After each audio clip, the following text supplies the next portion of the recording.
اب سلسلہ شروع ہوا امام حسین کے ان قاتلین پر اللہ کے عذاب کا۔ ایک شخص کھڑا ہوا،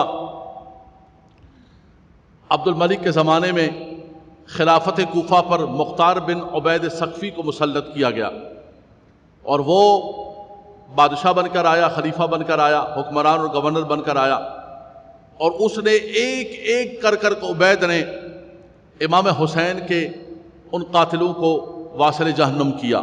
خوری کو، شمر کو، ابن زیاد کو، ابن سعد کو، ایک ایک کو پکڑ کر، حکیم کو، جتنے جتنے لوگ تھے ایک ایک کو کر کے جو ہے اس نے واصل جہنم کیا۔ اور خاص طور پر اس نے سب سے پہلے ابن سعد کو پیغام بھیجا کہ تمہیں بلایا جا رہا ہے دربار کے اندر۔ تو ابن سعد نے اپنے بیٹے کو بھیج دیا اور کہا کہ میرا باپ گوشہ نشین ہو گیا ہے۔ کہا کہ جب رے کی حکومت کے لیے نواسہ رسول سے لڑ رہا تھا اس وقت گوشہ نشین ہو جاتا نا، سب کچھ چھوڑ کے، کہتا رے کی حکومت نہیں چاہیے مجھے، میں گوشہ نشین ہو جاؤں گا، کہیں اور چلا جاؤں گا، لیکن نواسہ رسول پر میں تیر نہیں برساؤں گا۔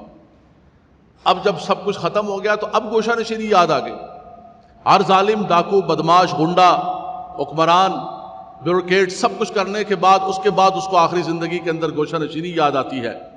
اور کچھ تو بیوروکریٹس قرآن کا ترجمہ لکھنے لگتے ہیں کہ اب میں نے سوچا کہ میں دماغ سٹیا گیا ہے، دماغ چلا گیا ہے، تو اب ذرا قرآن کا ترجمہ لکھا جائے اور دین پہ کچھ کام کیا جائے، کچھ حج کیے جائے، فلاں کیے جائے۔ پہلے زندگی کے اندر جو مرضی ظلم کا بازار گرم کرتے رہو اور اس وقت یہ کر دو۔ تو اس نے بھی یہی پیغام دیا کہ میں گوشہ نشین۔ اس نے کہا گوشہ نشین تو اس وقت ہونا تھا جب رے کی حکومت تمہیں مل رہی تھی۔ اس کے بعد جو ہے اس نے بندہ بھیجا اور ابن سعد کو بالکل قتل کر دیا گیا اور نیزوں پر اس کو اچھالا گیا۔ اسی طرح عبید اللہ بن زیاد، وہ بدنہاد انسان ہے جو یزید کی طرف سے کوفے کا گورنر متعین کیا گیا۔ اس بدبخت کے لیے جو ہے مختار نے ایک لشکر منتخب کیا اور کہا کہ ابن زیاد کو پکڑا جائے۔ 30,000 فوج کے ساتھ اترا، مقابلہ ہوا فوجوں کا، اور آخر کے اندر وہ بدنہاد ابن زیاد جو ہے وہ واصل جہنم اور تباہ و برباد ہو گیا۔ اسی طرح شمر، اسی طرح خولی، اس کو کتوں پر ڈالا گیا، کاٹا گیا، جلایا گیا، سب کے سب تباہ و برباد ہو گئے۔ اس مختار نے بڑا اچھا کام کیا، لیکن آخر کے اندر اس کی بدنصیبی اور بدبختی کے اتنے اچھے کام کرنے کے باوجود اس ظالم نے آخر کے اندر مختار ثقفی نے امام حسین کے قاتلین سے بدلہ لینے کے بعد آخر کے اندر اس نے نبوت کا دعویٰ کر دیا اور مرتد ہو گیا۔ حضرت عبداللہ بن زبیر رضی اللہ تعالیٰ عنہ نے اس کی سرکوبی کے لیے لشکر کو روانہ کیا اور وہ مختار پر غالب آیا اور مختار بھی واصل جہنم ہو گیا۔ اب مختار نے کام تو بہت اچھے کیے تھے، دوسرے حضرات مختار فورس بنا رہے ہوتے ہیں، لیکن آخر تو دیکھو اس کا انجام کیسا ہوا۔ اس نے نبوت کا دعویٰ کیا اور واصل جہنم ہو گیا، اس کے بعد مرتد ہو کر واصل جہنم ہوا۔ تو یہ سارے کے سارا انجام اصل میں بنیادی طور پر ہر ظالم یہ سمجھتا ہے، ہر حکمران یہ سمجھتا ہے، ہر طاقتور یہ سمجھتا ہے کہ اس کے طاقت کا، اس کی قوت کا یہ اقتدار کبھی بھی ختم نہیں ہوگا۔ جب وہ طاقت کے نشے کے اندر ہوتا ہے تو وہ ہر چیز کو بلا بیٹھتا ہے، اپنے انجام کو بلا بیٹھتا ہے۔ رب کائنات فرماتا ہے وَلَا تَحْسَبَنَّ اللَّهَ غَافِلًا وَلَا تَحْسَبَنَّ اللَّهَ غَافِلًا عَمَّا يَعْمَلُ الظَّالِمُونَ۔ فرمایا رب تبارک و تعالی ان ظالموں سے غافل نہیں ہے جو کچھ وہ کرتے ہیں، ان کے عمل سے رب تبارک و تعالی غافل نہیں ہے۔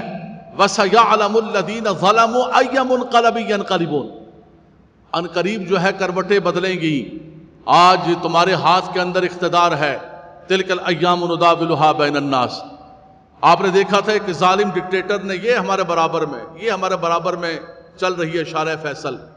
22 مئی کو یہاں لوگوں کی لاشوں کا انبار لگا کے رکھ دیا تھا، ہمارے برابر کے اندر لاشیں اٹھ کے جا رہی تھیں، اور شام کو وہ اسلام آباد کے اندر مکہ لہرا رہا تھا اپنی طاقت کے زور پر۔ ڈکٹیٹر، ظالم، فرعون بنا ہوا تھا، لیکن آج جا کر پوچھو کہ دبئی کے اس بستر پر کیسے کروٹیں بدل رہا ہے۔ وہ سمجھتا تھا کہ میں ہمیشہ سدا رہوں گا، سدا کوئی نہیں رہے گا، اور ظلم تو ظلم ہوتا ہے، ظلم بڑھتا ہے تو پھر گھٹ جاتا ہے، ختم ہو جاتا ہے۔ تلک الایام نداولها بین الناس، اس ظالم کے اقتدار کا بھی شہر کے اندر، اور وہ ڈکٹیٹر اسلام آباد کے اندر بیٹھا ہوا آج تباہ و برباد ہوا، کوئی کہاں بھاگے ہوئے ہیں، کوئی کہاں بھاگے ہوئے ہیں، کوئی کہاں بھاگے ہوئے ہیں۔ وہ یہ سمجھتا ہے کہ ظلم ہمیشہ رہے گا، لیکن حضرات گرامی سوچنے کی بات ہم سب کو یہ ہے کہ جن جن لوگوں نے ان ظالموں کا ساتھ دیا اس دور کے اندر،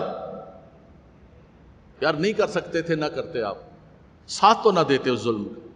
جو اس ظلم کا ساتھ دیتا ہے وہ ظلم کے اندر شریک ہوتا ہے، یہ یاد رکھیے گا۔ میں بار بار آپ کو یہ بات کہتا ہوں، یہ اسلام کا اصول ہے۔ کوئی بھی شخص ہے کسی گناہ پر راضی ہے، کسی عمل پر راضی ہے، اس کا معاون بن رہا ہے، کوئی بھی اللہ کی نافرمانی ہے، یہ نہ سمجھنے وہ ظالم تو ظالم انجام کو پہنچے گا۔ یزید تو یزید تھا، اس کے جتنے حواری تھے وہ بھی سب تباہ و برباد ہوئے، اور ان کا انجام اس دنیا کے اندر بھی خسرت دنیا والآخرہ، اور آخرت کے اندر بھی تباہ و برباد ہو۔